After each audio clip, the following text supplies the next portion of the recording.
Good afternoon, everyone. My name is Caroline Colas, and I am the Senior Director of Health and Wellness at the Marlene Meyerson JCC Manhattan. Thank you for joining me for our first Lunch and Learn Positive Psychology Hour of 2021. We are going to be talking today about navigating the new year with improvisation with Jude, Treder, Wolff.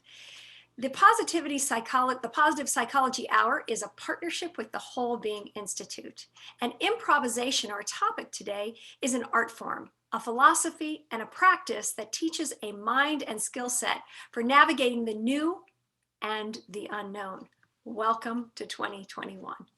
Improv exercises like yes and train us to step into the present, accept what we find, and then respond to it. In this Positive Psychology Hour, we will explore the emotional, cognitive, and social engagement that makes improvisation uniquely effective in building resilience. We'll learn some improv techniques that can be done solo, as well as in groups with our families. Focus on how to promote flourishing through experiences that are both fascinating and fun. So you can do these improvisational exercises by yourself. You can have Zoom meetings with friends or family, and it should be a lot of fun. I want to tell you a little bit about Jude today. She is a return guest to the Positive Psychology Hour, and we are very excited to have her. She is a creative art therapist turned storyteller, writer, performer, singer, songwriter, and improviser who is active in the New York storytelling scene. She books shows, workshops, keynotes around the country, and she was recently featured on Mistakes Were Made, Risk, live shows and podcast StoryFest at the People's Improv Theater, Grand Slam winner at the Ex Fabula, Now You're Talking, the Armando Diaz Experience, Talk Therapy, Singling, Mortified, New York Story Exchange, and many, many others. Welcome to the call, please. Jude, Treder, Wolff, let me just put you on the spotlight. Hey, Jude. Oh, you got to unmute. Yep. Did I do it? Okay. I thought I had done it. Sorry. Thank you, Caroline. I'm so happy to be here. I'm so glad to be back here, especially talking about this topic. And thank you so much for having me. Yeah, thank you as well. So I have a quick question before we begin and before you tell us a little bit about what we're going to be doing today. You came on early in the pandemic. You were one of our first guests. What have you learned, or are you going to talk to us about that in terms of the art of improvisation on this Zoom platform? Good question, Caroline. Partly because if you had asked me in November of 2019, would I be able to do improv online, really anything interactive of this nature, I would have not only said, no, I can't, but I wasn't interested in doing this. It's meant to be live. It's meant to be in the room with people where we're connecting in this dynamic way, and that the barriers of this kind of technology were not in my imagination as something that could be overcome. So the fact that now I have been teaching improv since March online, and not only am I doing it, I love it, it's a phenomenon and it's a miracle, but it's a learning that I had to quickly learn because I wanted to have some work. I was on a call. It's interesting that you asked this because I was on a Google Hang with 4 or 5 other improv teachers in the New York area early in March, when we were all talking about, what if things get canceled? What if our shows and events just aren't going to happen because of what is being said, that possibly things are going to get canceled? And while we were on that call and trying to strategize, somebody said, I just saw on Twitter that Broadway shut down. And we all knew in that moment that this is happening and it is on, and all of our work is gone. Everything that was booked is gone. So we had to rapidly pivot to this other medium. And so some of what we're going to talk about today, a few of the games and exercises I want to introduce are not happening because in spite of having to work over Zoom, but are using Zoom. They're actually using this medium in a way that is useful. That since this is the way we can connect, we can do these things over Zoom. Not everything is that is as obvious as that, but anyway, so I had to rapidly pivot, but I will say that being an improviser, I knew that the yes comes first. This is happening. I may not like it. I don't know what happens next, but I know that I have to say yes. Wow. I want to talk about that before the yes comes first. What a wonderful way to start the new year. What do you mean by the yes comes first? I'll say it like this. So in regular life, in our conventional thinking, when we're learning something and we're digesting it or we're going through a decision-making process, we often, wisely seek to understand something in order to say yes to it. We want to digest it. We want to analyze it. We want to know all the dimensions of it in order to say yes to it. Marriage would be one of those things. It's a good idea to think it through in order to say yes to it. Now, the improviser's mindset says I must say yes in order to understand it. So it's just the opposite way to get at what are the hidden gifts in a situation? What are the possibilities of a moment? What is present here that I might not be able to see through my analytic, cognitive, the bandwidth that's available in our cognitive thinking, which is it's not necessarily the most creative part of our brain. It's the part that's looking for problems to solve, that's looking for threats to deal with, that has a much more limited bandwidth than our creative mind, which can see a greater range of possibilities. So in improv, we say yes to what it is, and then seek to understand it by way of saying yes. You might still get to, I will marry you, but it will be, now I'm not going to use marriage as, I just thought of that one, but no. It doesn't mean that we put our understanding to the side. It's a different way to get at it. Yeah, beautiful. I'm wondering, folks, if you could put in the chat, in what way in 2020 did you say yes and then figure it out? I'm thinking technology for sure, but I really would be curious to know from everybody on the call, in what way you're doing this already. Because I venture to say, Jude, having worked with you enough, that what you're basically going to be saying to people is, you kind of do this already, guys. And what we're going to do is just accentuate it and also give you some skills and identify it so you can say, wait a second, I can choose to do this more often. That's a wonderful way to put it, because we are improvisers all the time. We may think we know how the day is going to play out. And in fact, we don't exactly know how the day is going to play out. There are all kinds of twists and turns. And of course, in this past year, as you just pointed out, many, many things occurred that we just could not have predicted. But what we learn through improv training is that we really truly cannot predict. And it's an art form that is about engaging with that reality that we cannot predict. That said, we can plan to manage the unpredictable. So we can plan by getting skills, by getting psychological muscles, by being in a state of readiness, a mental state and an emotional state of readiness to respond in a way that is effective.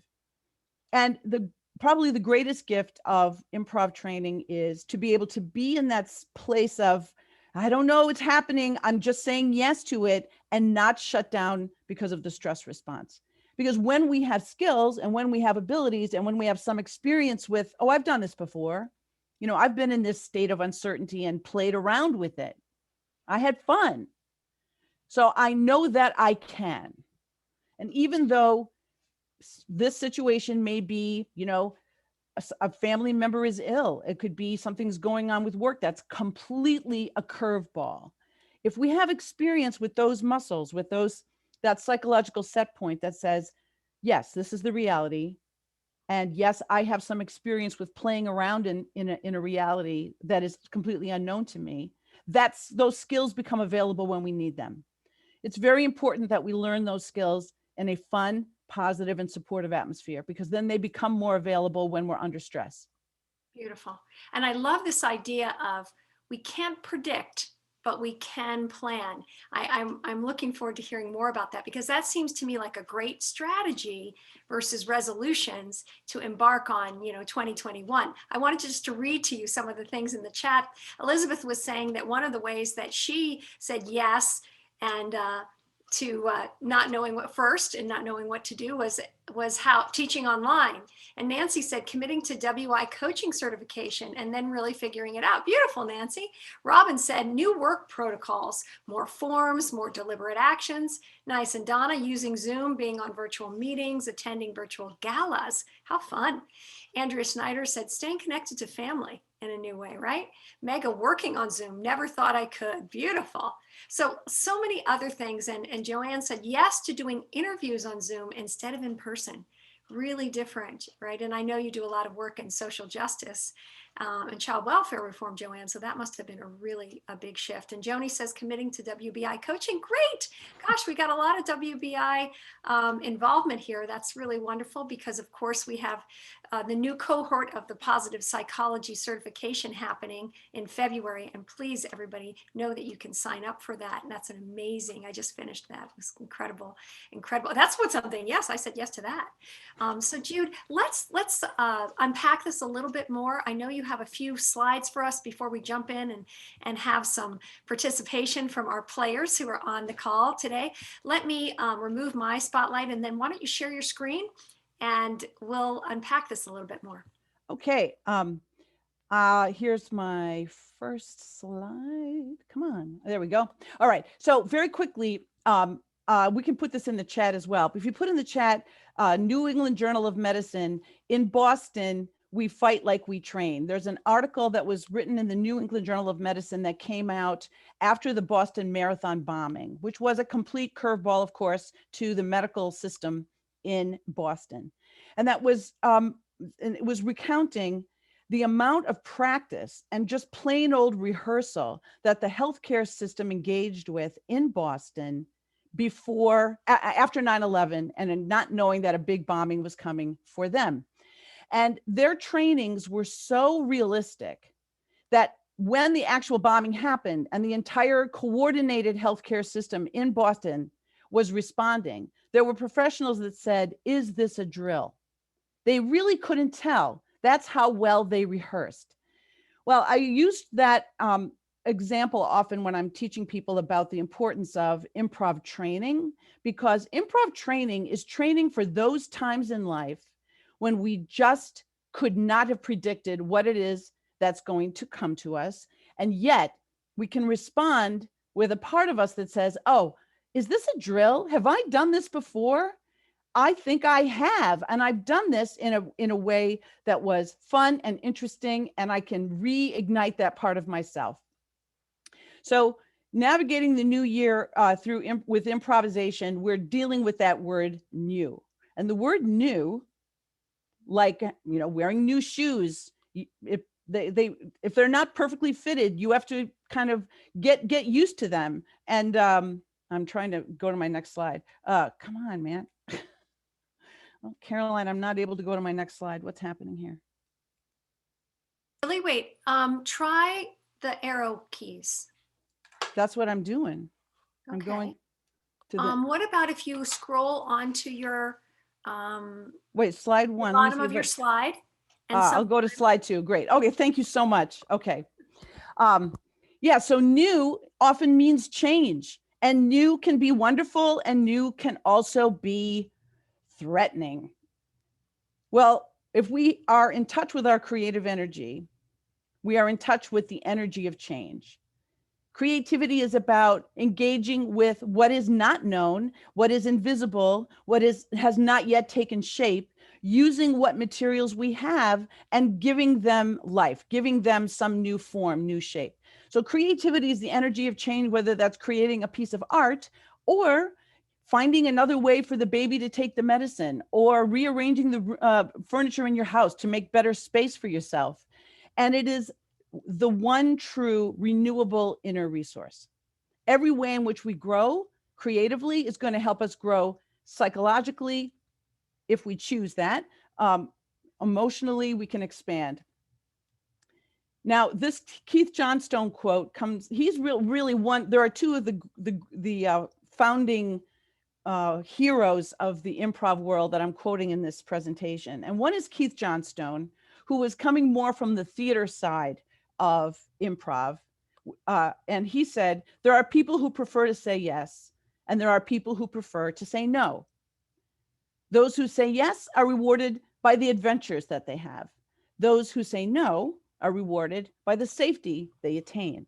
There is no judgment as to what kind of person you are. If you're a person who really struggles with change, no might be the first word that comes up, and you will have to assess how much safety you're willing to forego in order to have a new experience. If you're a person that jumps into the yes, then you will have to, you'll have a new adventure, and there's something you will give up that you can't really see when we just want to know that we're always kind of assessing our risk. Improv skills are a way to shift out of the fear of the yes and into a dynamic responsiveness to the reality we face. So as Caroline and I were saying at the beginning, the technology for me when the pandemic hit was a significant weight on my shoulders to have to respond to and then be effective while doing that. So in order to overcome that, the yes is essential, knowing that I'm giving up a degree of safety, and then begin to use every resource available, notice as much as possible, and let go of an old way of thinking, and also to let go of, well, the tensions that hold us back. So before we go further, I'm going to stop sharing my screen, and I'm going to bring up our 4 players. So everybody, these 4 players have volunteered to be as if we were in the front of a classroom, that an improv classroom. There would be some people that say, oh, I'll volunteer, I'll get up and I'll do this exercise, and everyone will watch, and then those people would sit down, and then some more people would get up. And so Caroline, Wendy, Mega, and John are 4 volunteers. And we are going to have them introduce themselves very, very briefly in an exercise we're going to do right after this one. This one you guys can do at home, and then I'm going to explain what it's about. So this is an exercise that you can do to shift focus. It's a very subtle shifting of focus. And if you, if Caroline, Wendy, John, and Mega could do this visibly and everyone will watch, that's very lovely and brave of you. And it's really just following my voice. And it starts by feeling yourself in your space, feeling your feet wherever they are, feeling your feet, are they flat on the floor? Feeling what's at your back. If you're standing, feel your legs holding up your torso. Feel your torso holding up your head. Feel your neck supporting your head. Feel your arms. Then drop your head like a bowling ball to one side. And then let gravity just drop your head forward.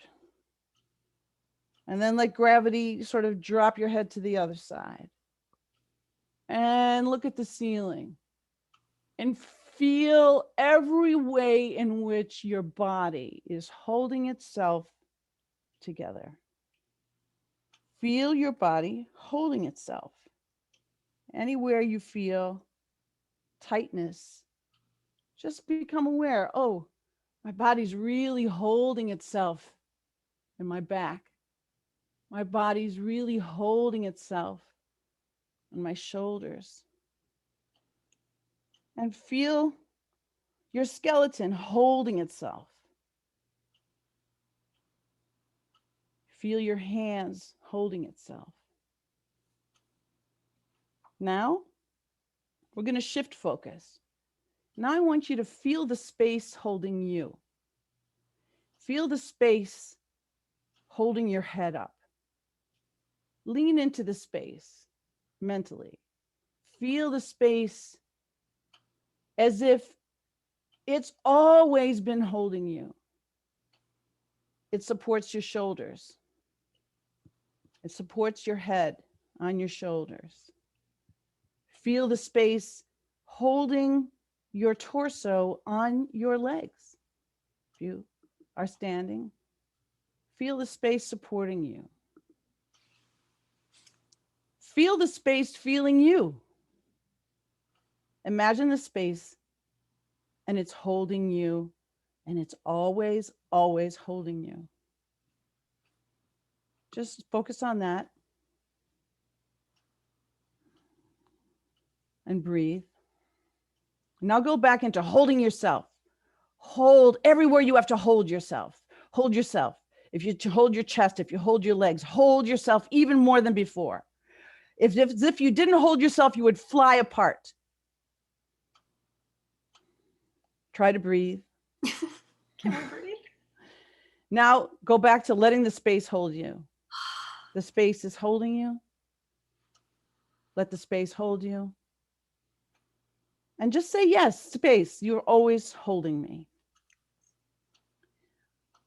So that is one of Viola Spolin's exercises that's in a book that I do have cited at the end of this PowerPoint, which maybe you'll share with everybody, the PowerPoint.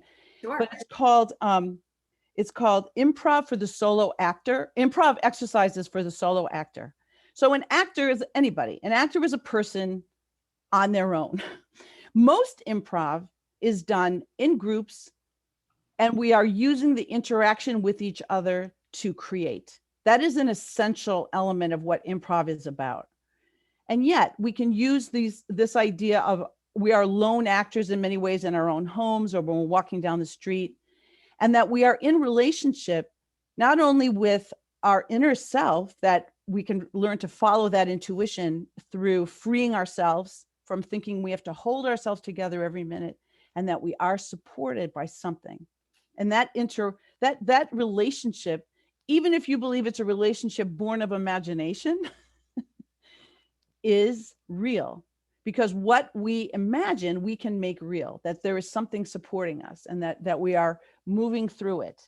And so what we're now going to do for actors, and this way we're going to have you introduce yourselves by name, is I want you to say somebody's name among the four of you. And I'll be in this one with you. We're going to do 3 versions of it. So I'm going to say somebody's name and I'm going to toss a hello to you in a very specific way. And I want you to receive the hello by saying it and doing exactly what I do in response. So I'm mirroring. So if I say, Mega, and you say my name back the same way. Jude. Great. Now you say a hello, your own version of it to somebody else. Wendy. Mega. John. Jude. No, you're sorry. You have to say hi to Wendy. Oh, Wendy. Yeah. Now you can say hi to me. Jude. John. Caroline. Jude. Mega. Caroline. John. Mega. Caroline. John. Wendy. Caroline. Jude. Wendy. Okay, now we're just going to change it up a little bit. So that's the neutral hi, hello, right? We know each other's names. So now we're going to do the same thing. And what we are doing is a simple yes and. So the yes is if when Wendy went, Jude, and I go, Wendy. So I've yesed her by imitating her. I'm saying, yes, I'm taking what you're doing and I'm just repeating it. That's the and. But because I'm a completely different person in a different body, even if I try to mirror that precisely, it's going to be a little bit different. It's going to be as close as I can get because I'm honoring your offer, and it's going to be a little bit different. So we take tiny little differences and we try to build on them. And then, so now we're going to do another one of these experiments in space. So we're going to take that idea of space. So I'm going to toss a yes, but I'm going to do it in slow motion. And when you do it in slow motion, use as if you're moving space. So I'm going to say, Caroline.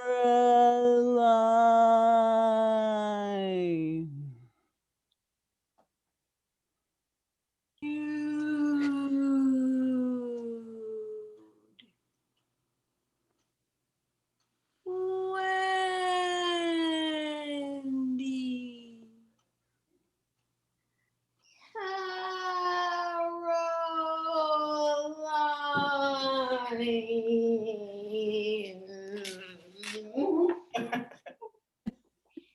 John. Slow-mo, slow-mo. Oh, John. Wendy. Mega. Mega.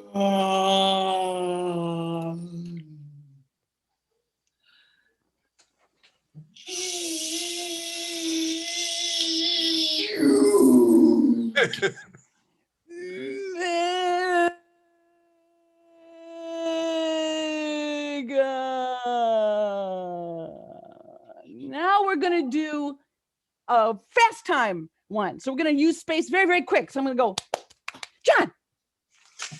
Jude. Mega. John. Caroline. Wendy. Wendy. Oh, Wendy. John. Caroline. Jude. No, John. Okay, now just to save time, so this game could go on and on. So this time we're going to do, you're going to say fast mo, slow mo, regular mo. So you're going to call it and then do it. And we'll just do a quick round of that. But be aware of how you're using space. So Wendy, regular mo. Jude. Regular mode. Do I repeat the mode? No, now you can add a new mode. Okay, Jude. Caroline.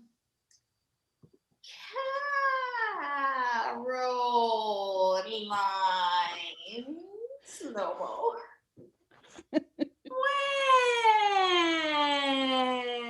Wendy. Slow-mo. Regular time. John. Caroline. Slow-mo. Mega. Slow-mo. Mega. Okay, scene, great. Wait. Oh, you were saying great. Okay, so briefly, thoughts and comments about using space this way and what this was like for you guys as players. Well, I felt my brain expand and contract. Interesting. I was like, oh, I have to, and my eyes, the whole, like all my cranial nerves, I'm sure were engaged in like seeing, hearing, moving, going this way. And it just felt like I was using parts of me that I don't normally use on the Positive Psychology Hour Lunch and Learn. Okay. I usually feel my amygdala, I think. It's always like, am I going to be able to do this? And then, oh, I can do this. Sounds like a chorus line song or something. I can do that. And then I just love the slow motion. I thought that was hilarious. So it makes me laugh. This thing makes me laugh all the time. My mouth gets sore. Wendy or John, any thoughts? I think that two things are happening in my brain. One is that I'm in total control of my response, because I'm listening and imitating, and the other feeling is that I'm out of control with my response because I'm doing it, on the fly. Love it. Which is a good feeling. Yes, I love that you're putting it like that. That you're not trying to control. Therefore, we feel a little bit out of control. Yeah. Right, and by putting myself out of control, I'm actually more in control because I'm in the moment. In the moment, great. Not ahead of it. Right, yeah, that's a good point. Right. Wendy, any thoughts? I just love the giving and the receiving. Like there's always that moment that John was just describing of, and then, the giving and the receiving is really lovely. Great. So you guys hit on all, and believe me, people listening, this is not a scripted conversation because we would be total frauds if we did that. Improv is an unedited, unrehearsed, unscripted interaction. And even the conversations, of course, are going to rise up out of the interaction. What's great about it, though, is that we have something called form. So the form in this case was, I asked the group to do it this way. I said, you're going to say hi to each other. You're going to do it this way. Then we'll level up a little bit. We'll do a very easy version. We'll do something that's a little bit more weird. And then another weird one. And then we're going to put them all together and really weird it up.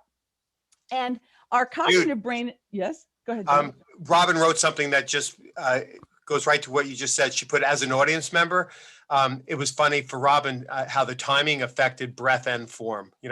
Watching affected her breath. Oh, and, that's so interesting. And improv is this rare art form in that the audience, in most cases, and we're going to get a suggestion from you guys in a minute, the audience is involved. And the audience also is involved because the audience knows that we don't know exactly what is going to happen. So we're all in this co-created moment, and the audience is off the hook, man. You can just breathe and have fun and enjoy people getting thrown curveballs and rolling with it. And yet you're part of it. It's everybody's in this together. So what you guys pointed out, and so one is, go ahead, Caroline. Yeah, I just wanted to catch up with some of the things that were said in the chat.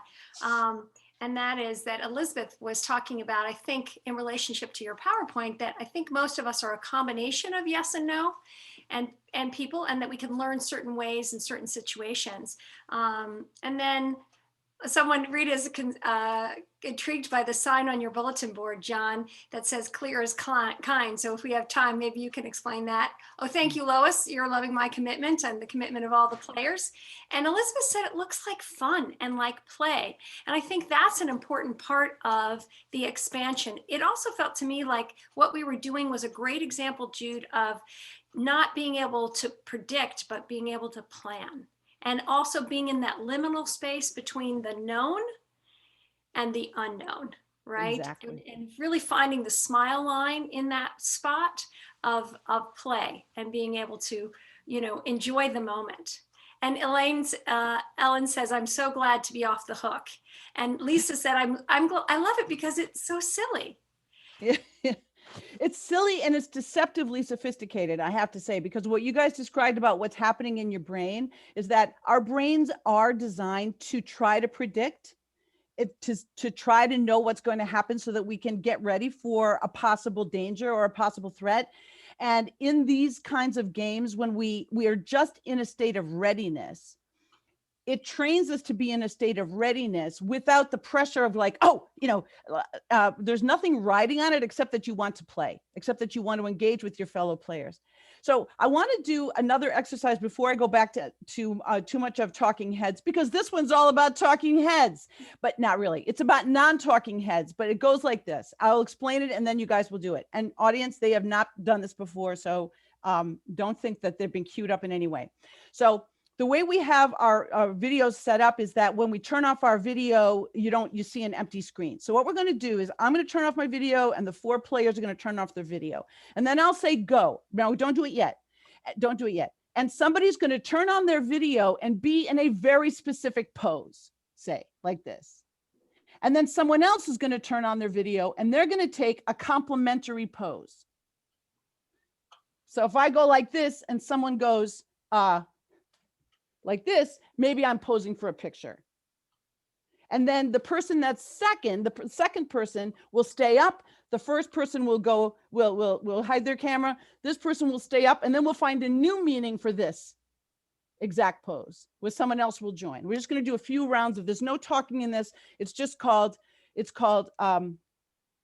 video. It's called image tableau. Yes. Oh, did you have a question, Megan? All right, so, well, it's just holding a pose. That's all it is. So it goes by very quickly. And okay, so I let everybody turn their camera off. I'm going to join you guys just to give it a little bit more. Okay. So we can see you. Oh, you're on, Mega? Great. We need to see you a little bit better. Your body. Great. Okay, I'll hold the pose. Hold the pose. Great. Somebody join her. Great. So Mega, you turn yours off. John, hold your pose. Somebody join John and change the meaning of that. I can't see Wendy entirely. Okay. Can you move to the left? Oh, the other way. Okay, great. Okay, now John goes away. Now somebody find a new meaning for Wendy's pose.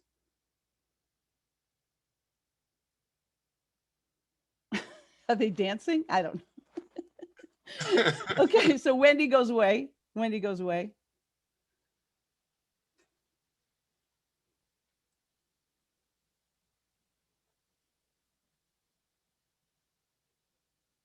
So they're climbing.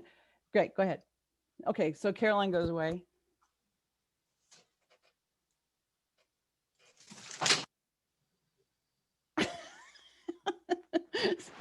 So Mega goes away.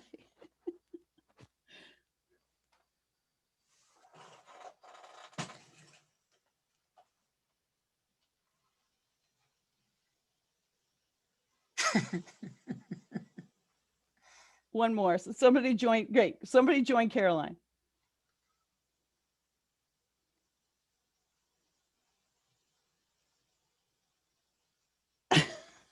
Great. Oh, she's in trouble.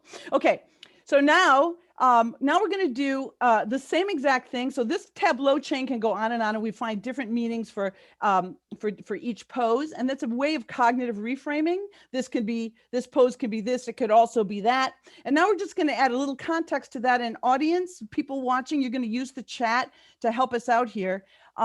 So we'll take, somebody will strike a pose, someone will join them and just hold it for a minute. And then we want to put in the chat, what do you think is happening in that scene? Let's see how many different takes we can get on the same. Oh, you're already up there, Wendy? Okay. Wendy is in a pose. Everyone can see her. Somebody join her. Right. Now let's put in the chat, what do we think is happening in this pose? Cocktail party? Enjoying a drink. I want some alcohol. Mega is drinking. Pick up at a bar. A pick up at a bar. Hey, you. Let's see if we get another one. Let's see if you can hold it. See, roaring 20s at a bar and not so psyched to see each other. Wow. Like an appetizer at a party. What else? Let's see if we get may I be excused? That's very funny. Great. Okay. Thank you. Okay, so you guys turn it off for a moment. And let's do another, somebody grab a pose, a very different one. Yeah.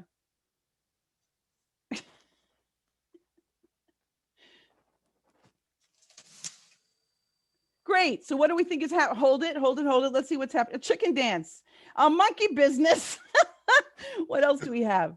I can act like an ape. Yes. Caught in the act. Monkeys, someone's angry and doesn't know what to do about it. I misplaced my monkey. A boxing win and Carolyn won. Sir, you really are a bird? Are you really a bird? He's saying, are you really a bird? He's saying, oh, I didn't mean it. And she's really mad. You are fired. Okay. Thank you guys. Okay, let everybody come on back. This game could go on and on. So if we were in the room doing an improv class, this is a very good, first we do a tableau chain where you begin to see that I should turn my camera on. Hello. I do this all the time when I'm teaching. I talk from the ethers. But the tableau chain one sets up, it's a low stakes, low risk form of joining with a partner to just create a very brief moment of meaning. And this is a great game to play with kids. I play it with my godson. He's 10. He loves it so much. And then out of that, you can do the tableau chain, and then you can talk about cognitive reframing, that you can see the same exact set of facts, the same pose, and overlay different meanings on it. And they might all be valid in a creative space. So you're using your creative brain, your creative mind to explore ideas. And then what we can do is build on creating scenes. So just now, let's say that this one's fresher in my mind because we just did this one. So with the Caroline and John, there was, or the other one was either that was a flirtation or it was, oh, there's my ex, at the bar. That was such a, like two very different emotional contexts for the same moment or the same poses. And then these two is like, oh, I'm guilty, or I'm caught and I'm mad, or are you really a monkey? He's saying, one was, are you really you're telling me for the first time, you're confessing that you're actually a monkey?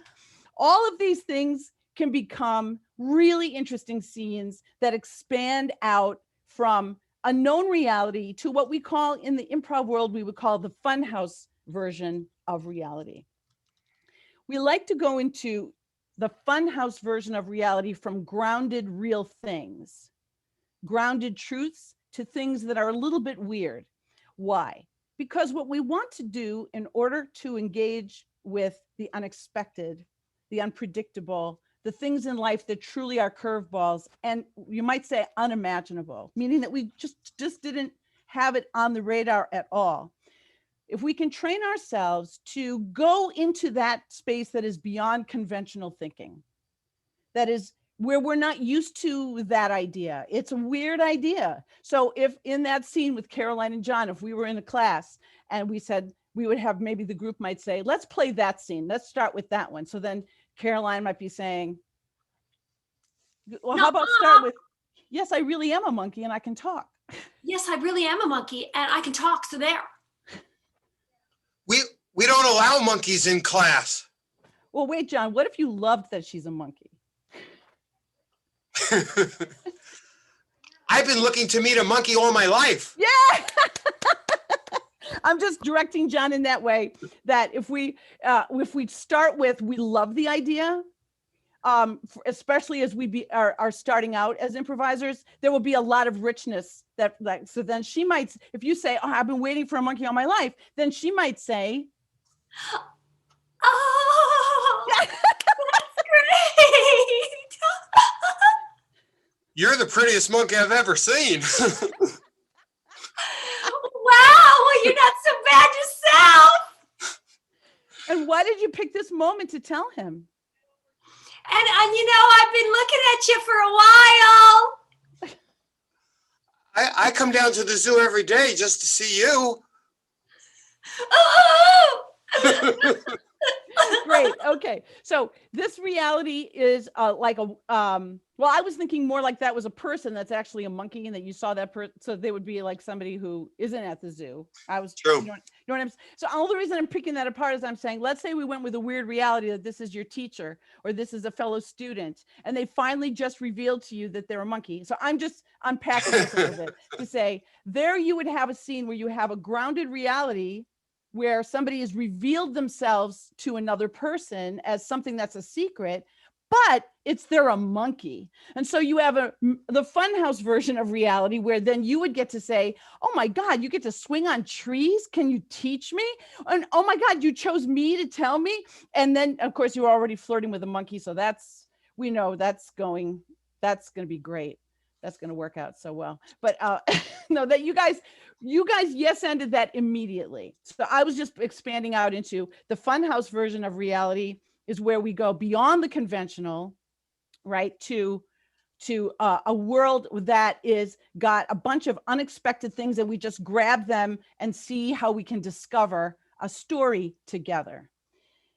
So Jude, I was thinking about how there are in the New Yorker, they have the cartoons, and Yes. everyone they have a contest where you can label a cartoon, right? And when people were contributing to the chat, that's what it kind of reminded me of. And it sort of doubles the pleasure. It really reminds me of the upward spiral that Barbara Fredrickson talks about it, because when I was hearing you read aloud of the various comments that people had about me being a monkey or who stole the antiperspirant, which is just hilarious. It sort of doubled and tripled and quadrupled my pleasure. And it seems to me that, improv is in this way is such an example of positive psychology embodied and in action. Absolutely. And that was one of the reasons I made that little bit of like, what if we love that this person's a monkey, or what if, so that we add an element of, if I love this reality, what then is possible? Because the thinking that goes with enthusiasm and loving something, the kind of thinking that goes with that tends to expand the sense of possibilities, just because we're not in the state of like a little bit of fight or flight. So there's a habit that we can all do. It happens in improv all the time, where we'll go to like we can go to a place where we don't like something. And I almost always will correct the person, because I'm a bossy person, and say, what if we love the thing and then see what happens? Because in regular life, we probably would be freaked out, but let's pretend that we're not. Let's pretend that, oh, this is an amazing new reality that I'm going to play with. And that's where the positive psychology overlaps with the improv model. There's a wonderful article, and I'm forgetting, it's called When to Harness Neuroplasticity, Start with Enthusiasm. And I can send you that link if you want to, Caroline, but it's a neuroscientist, and she talks about why the importance of enthusiasm and a high energy leaning in to the experience will harness neuroplasticity in a way that makes the change that we're going for more available when we're actually under stress. So we are, I don't know if I want to spend a lot of time on the PowerPoint, but I want to move through one slide at least, and then we'll do some more playing. Yeah, I was going to ask you. Yeah. Let's go back to the PowerPoint and just. I'm going to go through these very bring quickly. The players back too. Yeah, because we're going to share this with people. Oh, shoot. I have to see how to move these slides. Slide number 4. Okay. So it's true that making things up together helps us deal with reality. And I think we just explained how that works, that we take reality and play with it. And when people play together, or when we practice things like the space is supporting me, and I'm in an interaction with the world and with my inner self, it will help us deal with reality, because we're flexing these muscles and strengthening them. This study down here that was published in Thinking Skills and Creativity Journal, and it's building on other research that showed 20 minutes of improv boosts well-being, creative thinking, and tolerance for uncertainty. That 20 minutes is not a magical thing. It's that's what they were testing. But if you did take an improv class or drop in, watching it is great. Doing it is best. And doing things on your own is great. Doing things with other people is ideal. You will increase well-being through those interactions that you guys just described, where it will absolutely delight your brain to be in that liminal space between knowing and not knowing, and it being okay. It's okay to be there, because whatever happens is going to be interesting, usually fun, and sometimes downright hilarious. Creative thinking, where you can see the same things and notice different elements of it, and the group helps you to do that. And then one of the most powerful learnings from improv for our times is that it is demonstrable. The evidence shows, the science shows, that it increases our tolerance for uncertainty. Because when we are in the place of uncertainty, we are either going to go to the threat response, where we will tend to see dangers and try to solve a problem, or we're going to be able to say, oh, I've been here before. This is the rehearsal for a crisis. I know that something interesting could be available right here, and I'll just hang out in this place of uncertainty while discoveries begin to happen. I love this image, because when people are improvising, and we don't generally use props, although I will say online using Zoom, we are doing lots of fun things using like an item in your space. You could use items in your space in that Tableau chain, for example. You could use something in your space as a prop. Generally, we would use the same set of chairs to be all these different things on a stage. And generally, we use ourselves, and we use our imagination to fill in the blanks. This is what I really wanted to share with you. This is the a poem by Viola Spolin. Viola Spolin was a social worker and actress, and she worked at a place called Hull House in Chicago, which was a very famous home of social work back in the day. And there were immigrants that came and lived in this place until they found their lives in the United States. Many of them did not, of course, speak the language. And she was a theater artist. She used theater games to teach people life skills for ways to cope, ways to communicate, to overcome barriers. So she initiated that exercise we did at the beginning, and it's something that we can engage with every day. The mysterious, magical, creative comes from beyond our daily realities and will not or cannot respond until you are in communion with the as yet unknown, your intuition, your X-ray area. The key, get out of your head, into your space, and await the invisible stranger. Her belief, and it will play out in practice, it always happens, is that this invisible stranger will show up. This invisible stranger is your own creative self. Well, we have already covered this. We may not be able to predict, but we can prepare. We will shift from the self-protective mode. I'm going to leave it here for now. We shift from the self-protective mode to the creative mode.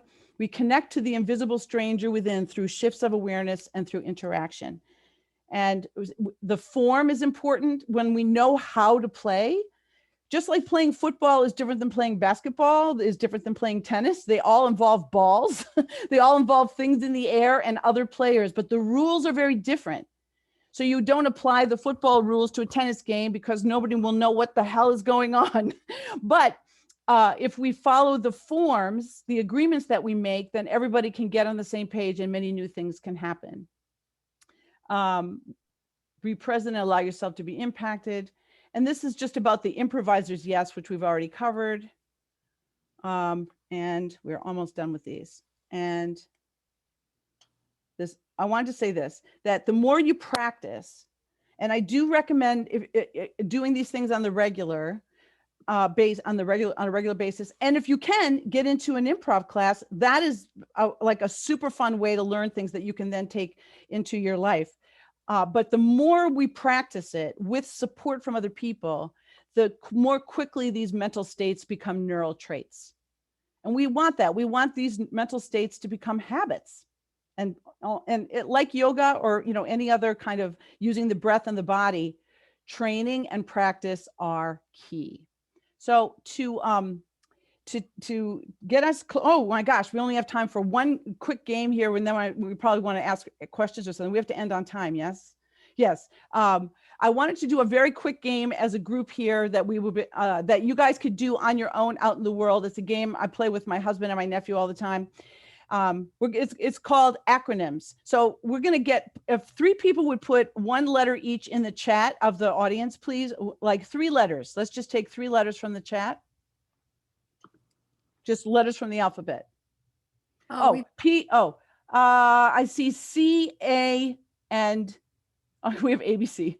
We have C, A, I don't want to give them a hard one. C, A, and another one, throw another one in there. P, C, A, P, C, A, P. So you guys are a group, you're in an organization, and the name, the short for your organization is CAP, just like, the ACLU is the American Civil Liberties Union. You are an organization, your acronym is CAP. Just tell us as a group, nobody just say all of them, say what is the name of your organization and briefly what does it do? You're collaborating on this.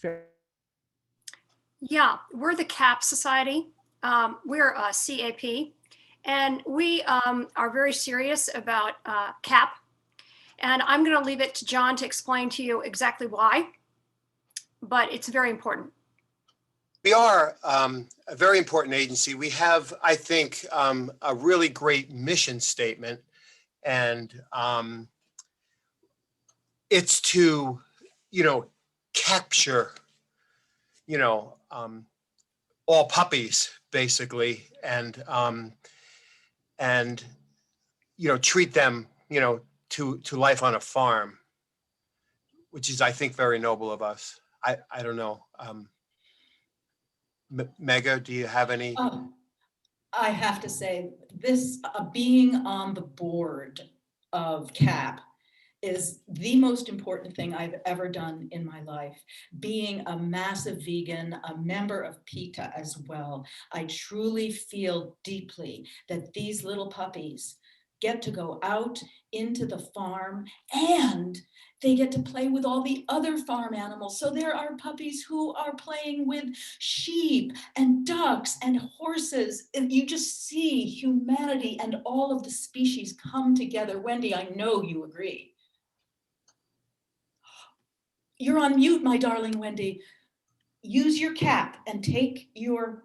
Yes. I was playing with one of our capture activity puppies and so enjoying the freedom, because on one hand we want to capture them from such a hellish life and then give them such profound activities, and they're just little puppies, so they've got their lives ahead and they can enjoy themselves with all kinds of animals, like you said, farm animals, human animals, bird animals, fish animals. They're puppies. It's just the most playful organization in the whole world. We even invite them to board meetings, as you know. Yes, and I do want to just reiterate for everyone that capturing all puppies is of significant importance and profound impact on not only each one of us, but on the whole world. Yes. That's right. And I think we're a little misunderstood because, we don't just deal with puppies. That's our acronym. And I think we're getting misunderstood because we're out to capture anybody that's a puppy and bring them together on their, proverbial farm so And that we can all play together. The puppydom, even amongst us, like just sheer puppydom of, That's right. of our interactions. It's quite a something to capture the fun. Right. We're Go out really and find it, capture a puppy and treat it well is our Yeah, motto. we're really interested in creating a massive puppy pile of love and connection. Isn't that right, Megan? It's a goal of yeah. And we often practice the capture all puppy pile. It does look something like that. Yeah, exactly. It's the most beautiful pile that ever lived. You cannot be sad for one moment as you feel all the puppies together with us. It is the ultimate in puppy love. Makes me weep.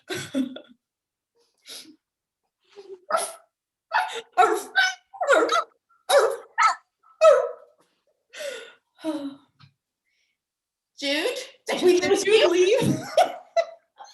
Did we lose Jude? Scene. We lost her. Scene. And scene. I think we lost Jude. Okay. Oh my gosh. Well, we did. Yes, and it's Caroline's turn. Yes, and okay. So everyone, we are at 1:00. What an appropriate time to end. Thank you to Wendy and John and Mega for being our players, and to the audience for contributing to our scene, and also, of course, to Jude. It really is an interesting idea to think about. Can we plan but not predict? Can we train ourselves to be ready for anything, and the ultimate in agility? And we thank Jude for joining us. We hope she's all right. She just probably got bumped off Zoom. And have an amazing week. I'm here. We're back on Thursday with Phoebe Atkinson and myself. We're going to be interviewing her on. I should have it. I have it right here. We talked about it all last night. We were planning. Chronic loneliness and how we're going to manage that, right? Ways to manage that. Also, I put in the chat the WBI certificate training program. If you're interested in that, please, that's a wonderful way to do that, to jump in and get a certificate in positive psychology. And let us know if there's any other questions that you have. We're happy to answer them. Take care, everybody. Thanks again.